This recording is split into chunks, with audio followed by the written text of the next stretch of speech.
mission. Yes, I made a big decision. I gave it all to Christ. I just had to get it right. He means so much to me. Now I know why he's testing me. Welcome to the He Loves Me, He Loves Me Not podcast with Barbara Pettis, founder and CEO of Better Place Ministries. Barbara's passion for this cause is driven by her own personal experiences with domestic abuse in both her childhood and as an adult. She is committed to helping others achieve their goals of excellence and has devoted numerous hours to educate and empower individuals that are affected by domestic violence. Her enthusiasm for this cause is infectious, and it represents her personal zeal in life. And now, here's your host, Barbara Pettis. Hey, welcome you guys to another Tuesday episode of He Loves Me, He Loves Me Not. I am so excited to be here today. You guys know I get excited about Tuesdays because I get to spend time with you. Because you could be doing anything, but you have chosen to spend this time with me. And listen, I do not take that for granted. I'm excited about the show today. I have a dynamic person who you guys are going to meet here shortly. But I got to do my little housekeeping. So listen, if you have not visited my website, I need you to do that. Go to www.bpministries.org. I need you to follow me on Twitter and Instagram. Subscribe to our YouTube channel. Every episode of the podcast is on our YouTube channel, Better Place Ministries. And I should have told you guys this a while back. I don't know why I didn't, but you can also hear these podcasts audibly on Spotify, Amazon Music, Podcast Addict, and Podchaser. So, you don't have to miss not one episode. We started this thing in June and it is now October. So you can go all the way back to June and catch up. You know how we binge watch on movies. You guys can do that on this podcast as well. We are also still looking for donors because you guys know, listen, this is a podcast on a mission. I'm not just sitting here just to be talking. This is a podcast on a mission. We are trying to educate and enlighten people about domestic abuse, sexual abuse, and this platform is set up for that. So become a donor. You can become a monthly donor or just a one-time donor. You can find that information on the website, www.bpministries.org.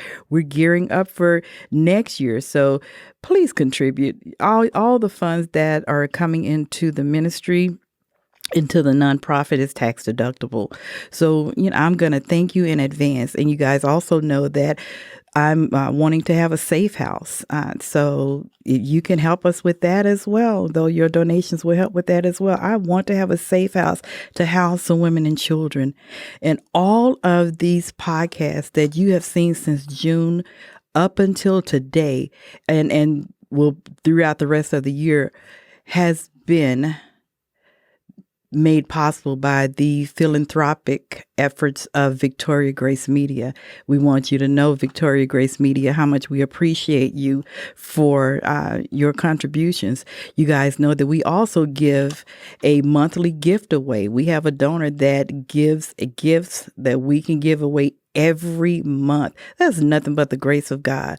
And so I was driving home from the podcast last Tuesday and I was thinking about, who do I really want to give this gift to? Because, guys know that in order to get the gift, you have to share this podcast with at least 3 people.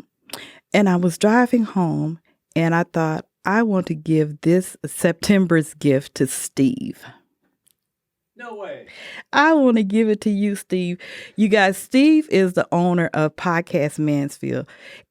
If you want a place to come to for your podcast, this is the place to be. I tell you what, Steve is a wonderful guy. When I first met, I wasn't quite sure because I didn't know what to expect. He's over here laughing, but he is a wonderful guy. I mean, we are friends, and he has no idea how much I appreciate everything that he's done for Better Place Ministries and for me. So, Steve, I'm going to present you with, and you know what? This is a $50 gift certificate, a gift card, $50. The little cold thing is sitting on my desk at home.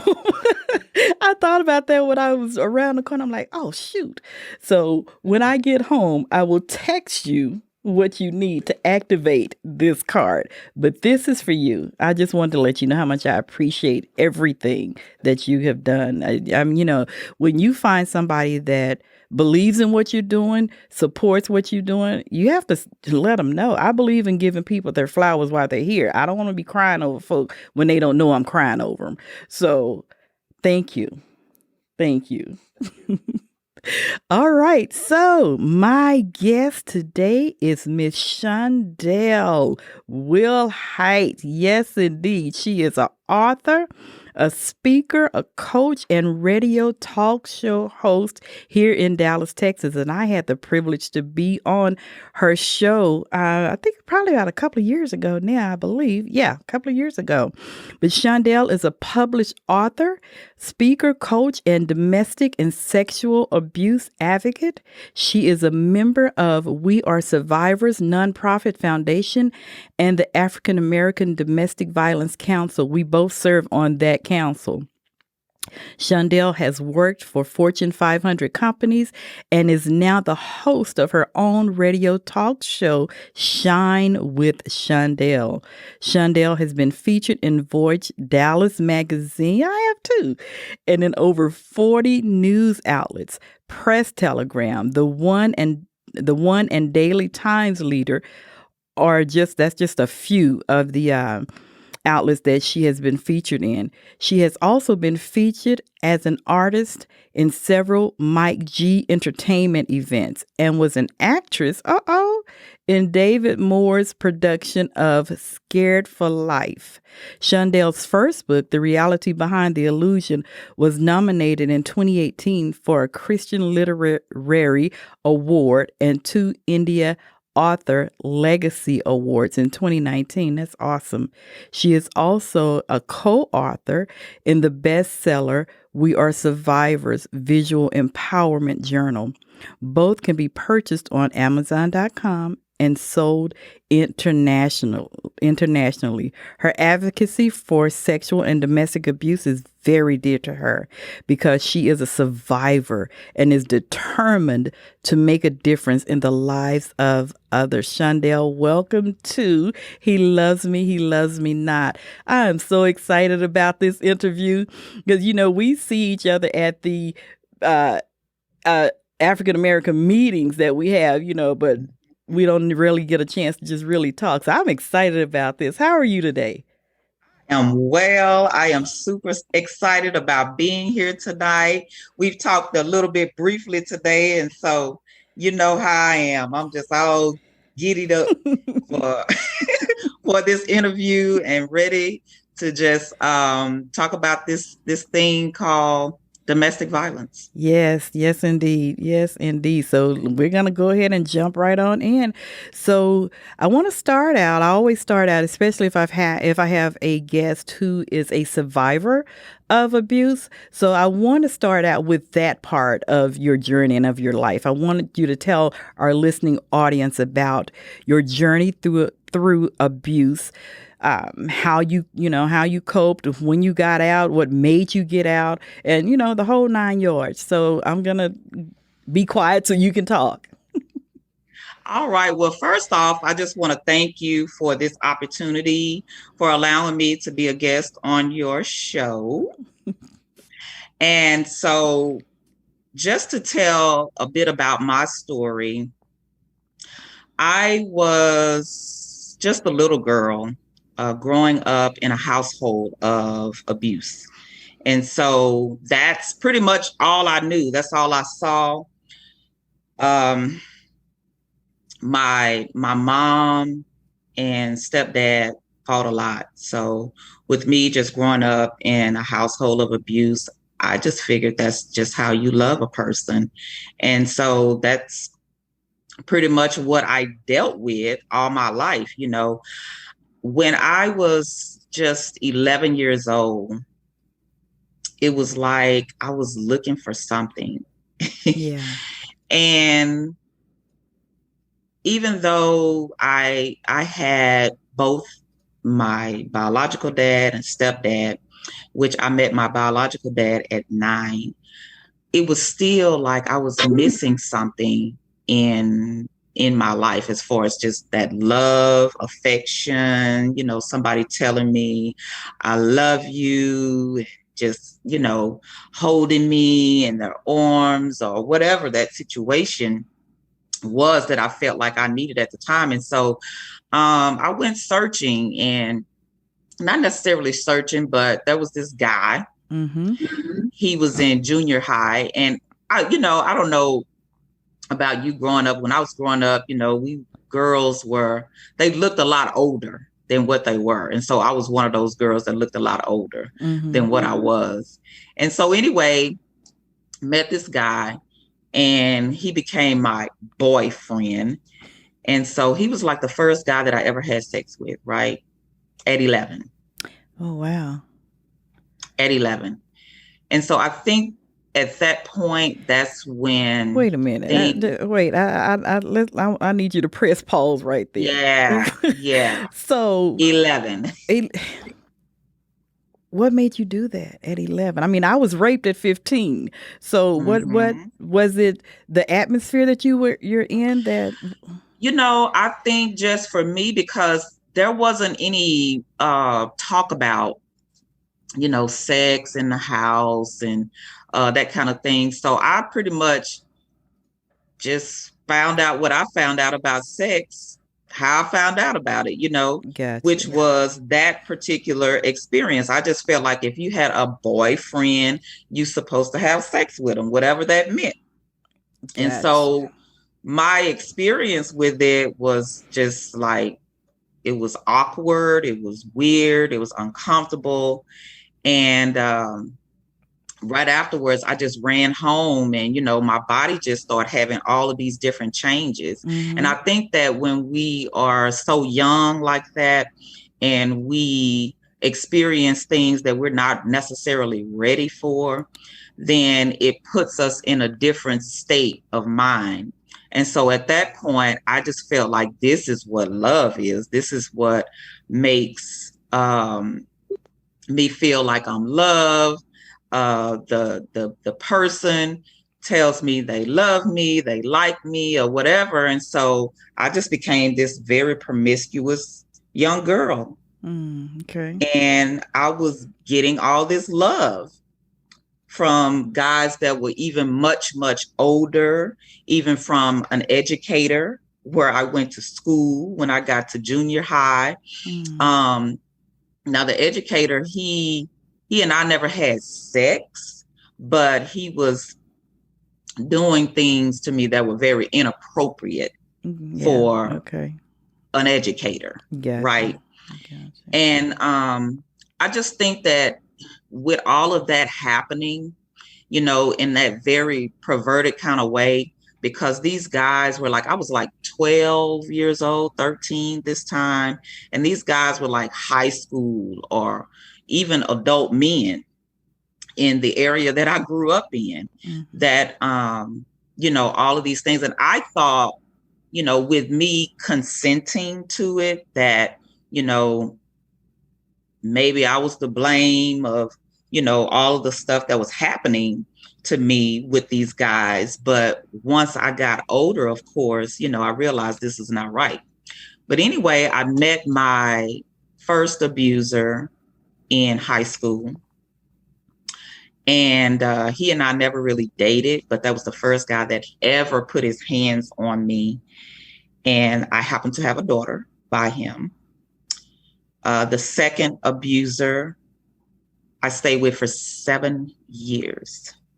And that was the longest span of abuse with a person that I've ever did. And I had physical, verbal, emotional, all these forms of abuse in that relationship. And that was the one that I felt like was like the worst for me, because I thought I loved him so much that I just accepted all of these things because that's what I saw growing up, right? Right. That's what I felt like, it was supposed to look like this. Right. You fight and you make up. And I was a fighter.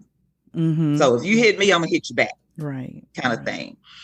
And after 7 long years off and on, I was even engaged to be married to this person. And I just thank God that I didn't, God knows where I would be right now, because there was a point in that relationship that I started plotting on how I could off this person, right? I get you. Because I was just so emotionally attached to this toxicity that I didn't know how to break away from it.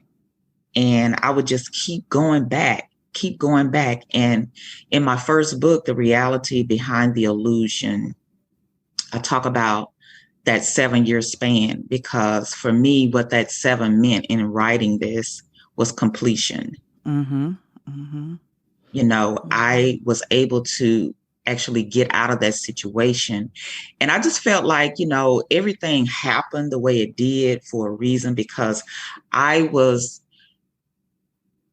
knew, like what I talk about in my new book, Shine, I knew that when I was struck, that I was hurting. I felt the pain physically. But then it was just like a day or so later, oh, I miss this person. I still love him. I want to talk to him. I want us to make up. And I didn't know that wasn't normal, because we just normalize these type of situations when we're going through them, because we don't know any better. Right.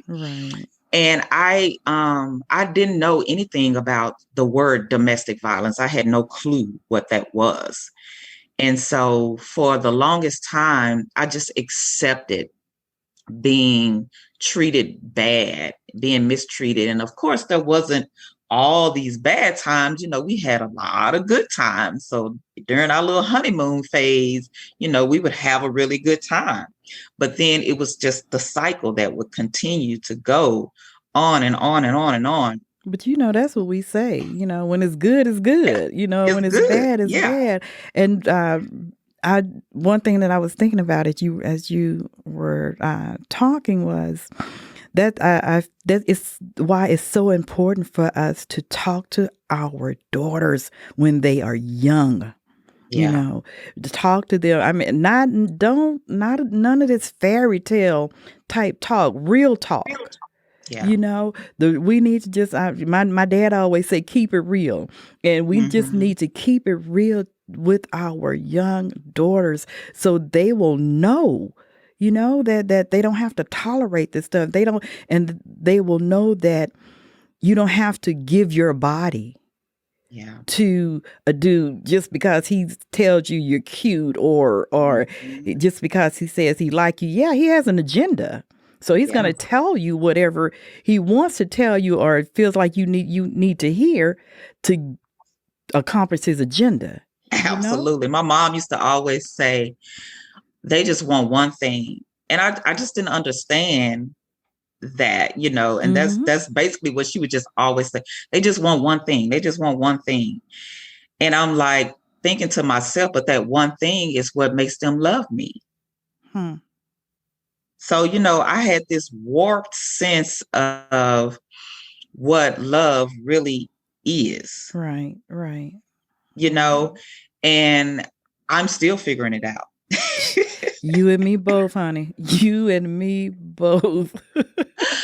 I'm still figuring it out. But when we're young, it was just like, I'm sorry. Yeah. But And when Shondell, but when we're young, we don't know anything about low self-esteem. Right. Because actually that's what was happening with you and me, low self. We didn't have these conversations. We didn't talk about low self-esteem and self-worth like you and I do now with people.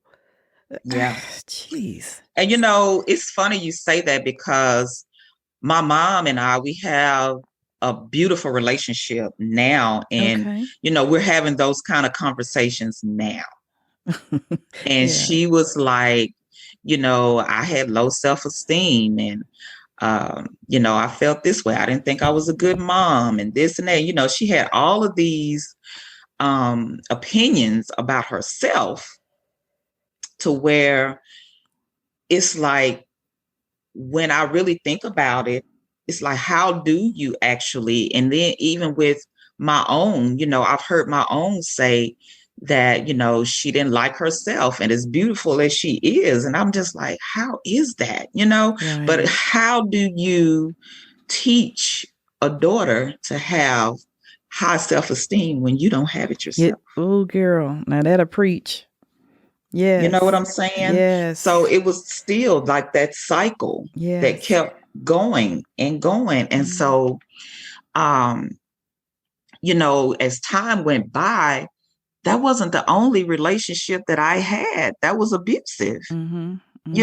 It was just like I kept attracting these same kind of guys.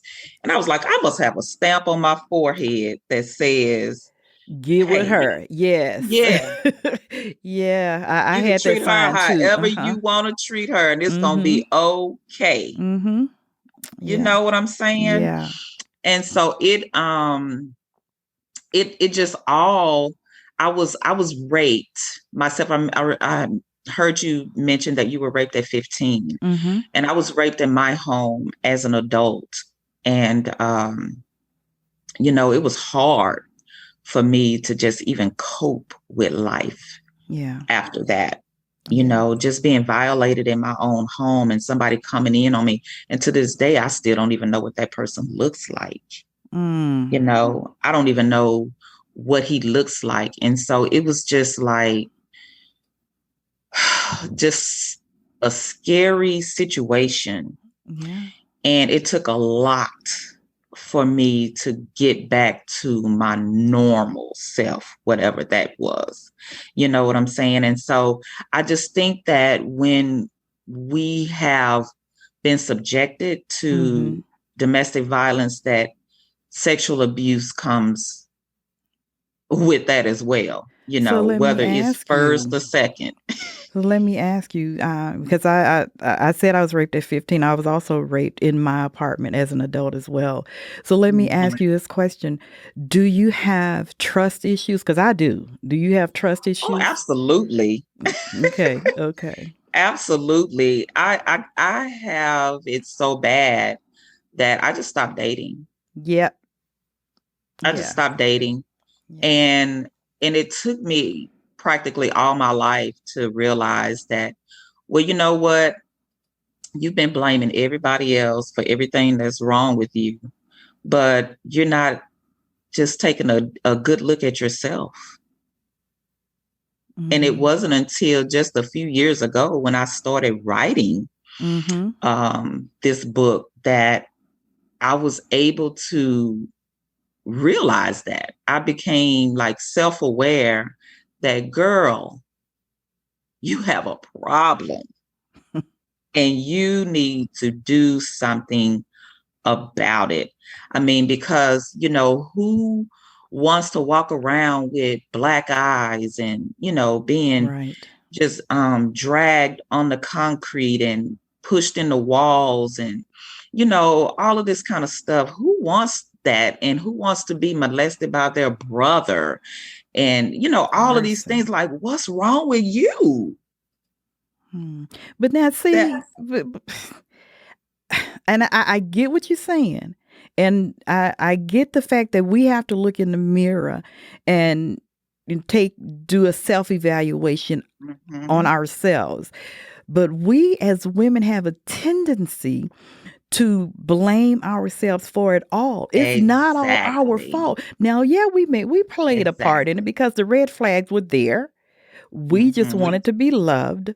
We didn't want to be, and now I've heard women say, I don't like being alone, So we do have to take the blame for our part in it. But it ain't our fault that we got beat up. It ain't our fault that we got raped and mistreated and talked about. No, That's not a blame that we should have to take. And see, and that's what with domestic violence, that's what we feel. Right. That blame. You know what I'm saying? Right. Like it was always somebody, you made me do this to you. Yeah. You made me hit you. You made me do. And I was believing all of this stuff. Yeah. Right? I was believing all of this stuff. And that's how that blame and shame comes in when we're dealing with this pandemic, is what I call it, of domestic violence. Because you know, we've been manipulated for so long that anything anybody tells us, and if we keep hearing it over and over and over again, then it's just like, well, man, that must be true. Right. You know, this must be true about me, because, you know, how can a person go through all of this stuff? And growing up, I didn't, know about like counseling and all of that. I got counseling when I was raped. Yeah. You know, Right. I got counseling when I was, but outside of that, I didn't know how to really deal with anything. Yeah. I get And it. I believe that my coping mechanism was just having sex with different people, Okay. trying to numb it, you know, and that was what made me feel good, because I felt like they loved me. Right. So I really and truly didn't know any better. I didn't. And so when I realized that, there was this thing that was happening, and it made me just reflect back on everything that ever happened to me, with the educator, with the older guys, with my brother, with the rapist, and, all of my abusers. I'm just sitting back, like, thinking about all of this stuff. Yeah. And I'm just like, you know what? None of this is right. None of it. And in order for me to become a different person, because I was just like hating everybody. Yes. Men. Yes. When it came to men, I was just like hating them so bad. And when I first started writing and thought about writing a book, that was just going to be the book. I was going to be male bashing. Okay. I get that. God was like, no, that's not what we doing. And so when I went to this book seminar, and they were talking about, well, if you want to write a fictitious book, this is not the place for you. I was like, what? You gotta be kidding me.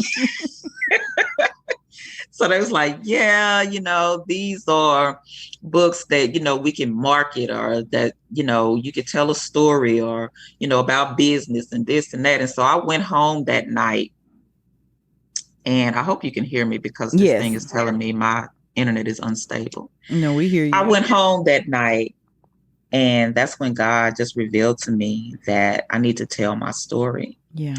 And I'm so glad that I did, because it was just like therapy for me. Yeah. And I had to really stop in the midst of it, because it was just getting so heavy, because I had to go back into the darkness. Yes, ma'am. And relive all of it. Yes, ma'am. I had to relive it all. Ma'am. Which took me into therapy. I literally had to just say, you know what, I got to talk to somebody. Right. Because if I don't, I can't finish this book. Right. And so it started just answering a lot of questions for me, because, people always want to point fingers at you and say, well, you were the cause of, this person raping you, or whatever the situation may be. What were you dressed like? You had that on. What was you doing out at this? And well, I was at home in my bed sleep. Victimizing. Yeah. That's what they're victimizing. Yeah. I was home in my bed sleep. Yeah. Both times. Even when my brother came and got in my bed and put his fingers in between my legs, Mercy. I was in my bed sleeping. Mercy. So I just really got to a point to where, you know what, I got into church really heavily. Mm-hmm. And the word of God is what really kind of started helping me initially, because I was just doing all kinds of stuff. I wasn't doing drugs, but I was like smoking like Black and Milds and, drinking alcohol. I don't even like the taste of alcohol, but I was just doing stuff to just numb the me pain. Yeah. from the Yeah. pain, Yeah. that I was feeling. And I just started going to church. And for 20 years, I've been following this pastor. And then through the pandemic, there were allegations that he had been sexually abusing women. Yes. And I was just like, yes. Am I still attracting that? And it was hurtful. Right. Right. Because I'm like, I'm trying to learn about this thing called love through Christ. And the leader yeah. is even manipulating my mind and staring me. But, it was just like, I even acknowledged him in my book. And yeah, I just couldn't believe it. And so in that moment, I had to realize that, you know what? I have to have my own personal relationship with God. Right. Just take man out of the equation and just have my own personal relationship with God, because I had to deal with that, Yeah, oh my somebody God, that you're sitting under their tutelage, and yes. I know exactly. I know, and all of this stuff come out, and I found that I had one particular pastor, and I kept telling him, let me come to your church and do a domestic violence workshop. Let me come to your church and speak on domestic violence. And he kept putting me off. And yeah, we're going to get you there. Yeah, we're going to, yeah. And found out he was abusing his wife. I said, you know what? That's why he was hesitant, because I was going to be talking about him. I was going to expose him. Yeah. So you're right. We have to have our own. People will disappoint you every time. Every time. And I'm just, I'm still just learning so much. And that's why this thing has become so passionate for me. Yes. Because I know I've been there. I've lived through it. I've survived it. Okay. Yes. And so I want to be able to help another person. Yes. To turn their shame into shine. I love it. Yeah. And that's why or how I was able to just write these 5 simple steps. And they're not really simple, but the acronym SHINE is to basically speak out, help yourself, ignite your fire, never look back, and evolve. Wow. And that's how you shine. And that was what I learned through all of this, because as long as I kept my mouth closed, then all of that hell was just going to stay inside of me. And it was just going to continue on to infect my family from generation to generation to generation. And I was just like, you know what? I don't care if nobody likes what I'm doing. This is for me. Yes. This is not for you. Yes. I want to heal from this. Yes. This is how I know how to go about my healing. Just because you went about it your way, that's your business. but this is how I'm going to do it, I'm like glad it you or said not. that. And so my next question to you is, because when I wrote my book, I have family members on my mom's side of the family that doesn't even speak to me now. Hmm. So Hmm. did you have some family members that got angry and upset with you? I did. And my mom in the beginning was upset because she thought that, I was talking about her, like belittling her. And I'm like, no, in order for me to tell my story, I had to mention my parents. You Right. know, Right. my mom was it and is, because she's still here. She's a great mom. Mm-hmm. You know, she's always done everything that she could for us and still does. Mm-hmm. She was Mm-hmm. just here today waiting on the internet man at my new place. So, my mom has just done so much, and it wasn't her fault that she was abused either. Right. But she was a bit upset with me because I was telling that story. And but this had to deal with me Mm-hmm. and my healing, Yeah.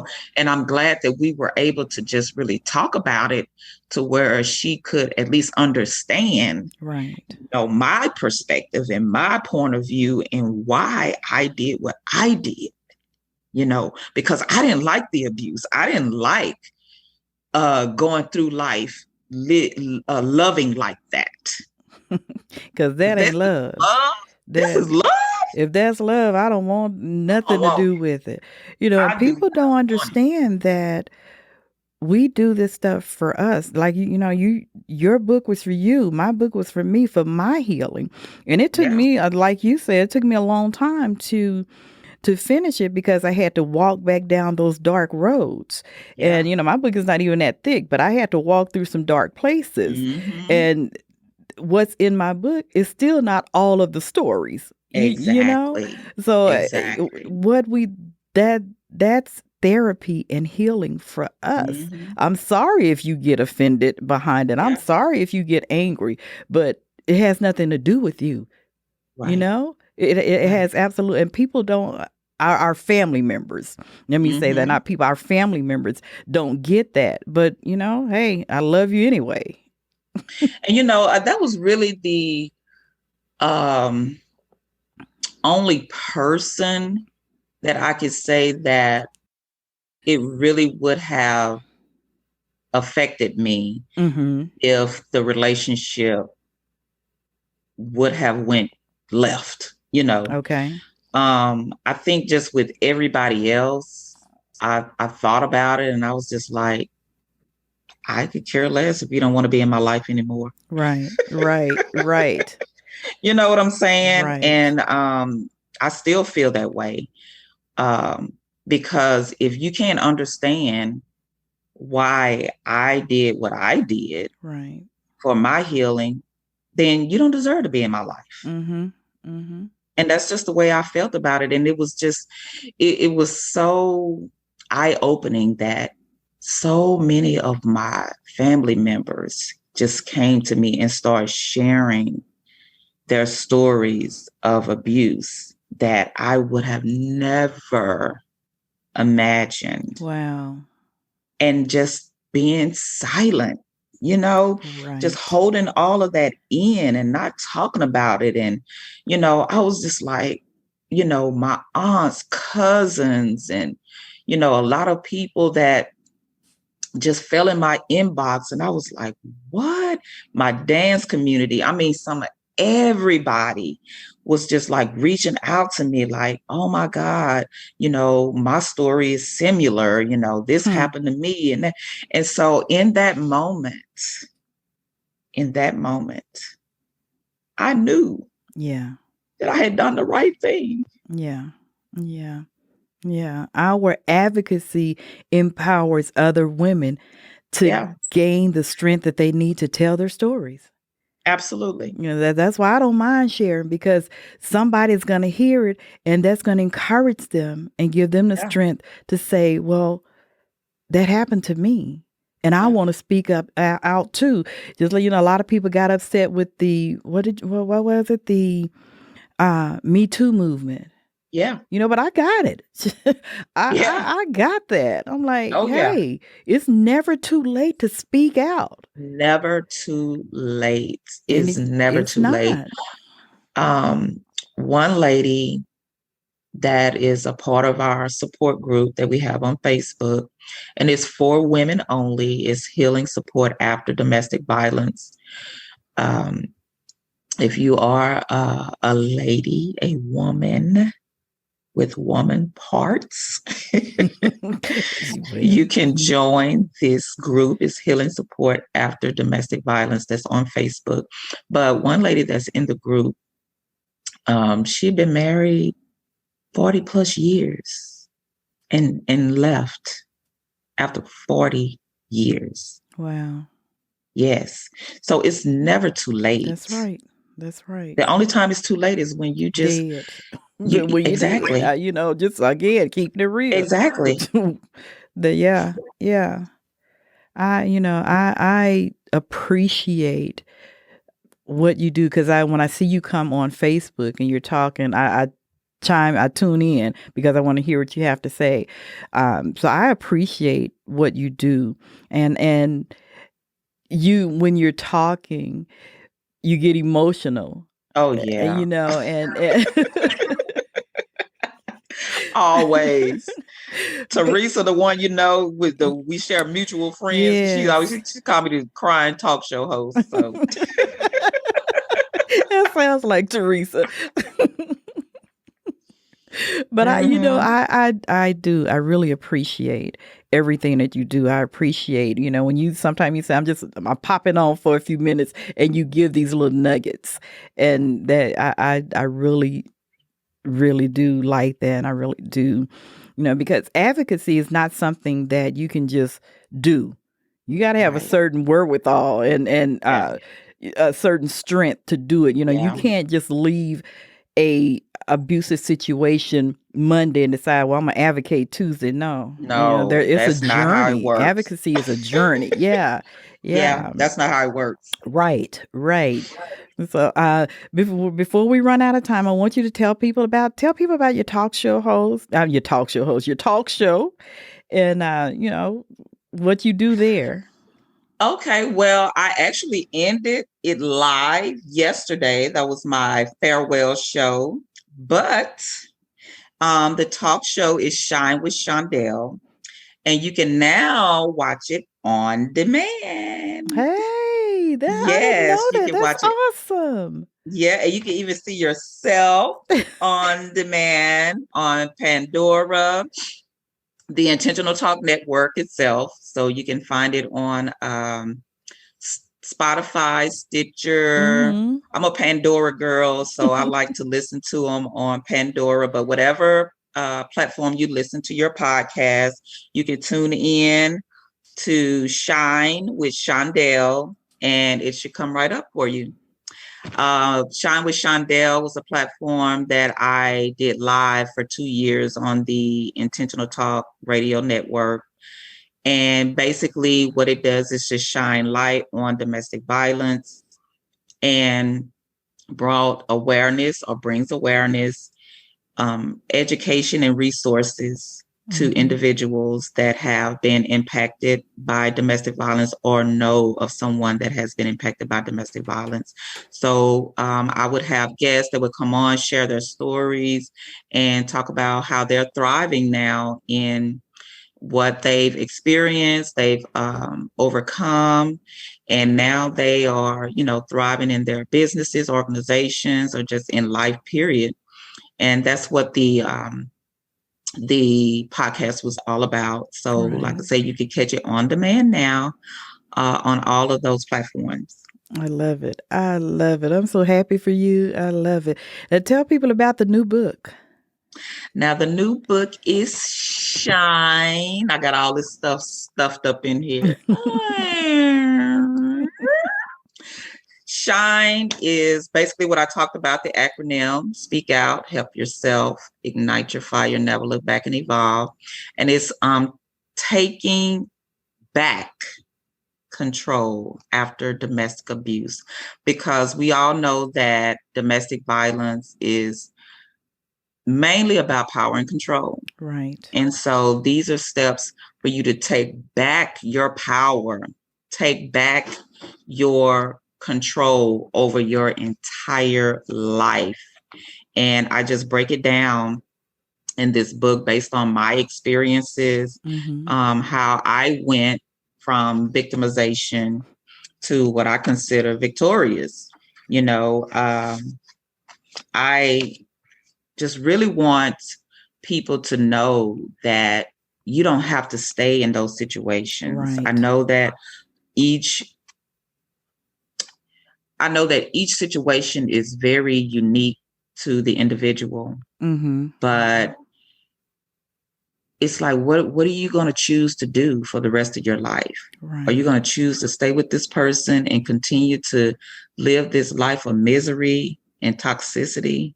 Or are you going to choose to fight for your life so that you can live a happy, whole, and healthy life? Because that is very possible. Right. That's very possible. Yes, it is. And so I'm a living testimony that it is. And, we as women, we always empowering each other, but it's just like the abusers. And even though women are abused, because I felt like myself, that I became an abuser myself. Okay. Even after getting out of those relationships, because I was so hard, it's just like, dang, is she a dude? Because she's so hard, because I would cuss you out and make you feel like you are zero to nothing. Yeah. Hey, your sis. Like, where's the femininity at? And I just go off, and I'm just like, I have to find myself even now, like, calm down, come on back down. But yeah, it's, I believe that I became an abuser as well, because I would just talk so harsh to individuals. And I had to become self-aware of that. Right. And so that was also a part of my healing. Right. And, just unlearning all the things that I had learned as far as learned behavior. Yeah. And so, I'm getting in touch with my femininity. Okay. Hey, girl. Hey.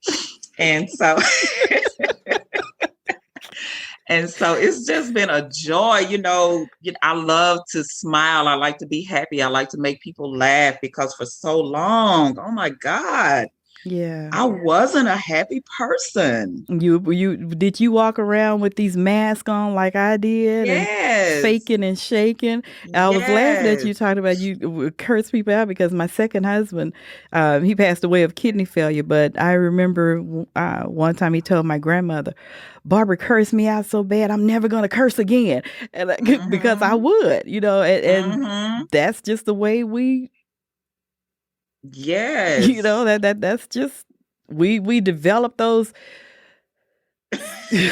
whatever you want to call it. One guy told me, he was like, hey, I like you. Like, why are you talking to me like that? Yeah. I'm with you. I had to get it together, because I would let you have it and not blink twice. Not blink twice. Won't even think about it no more.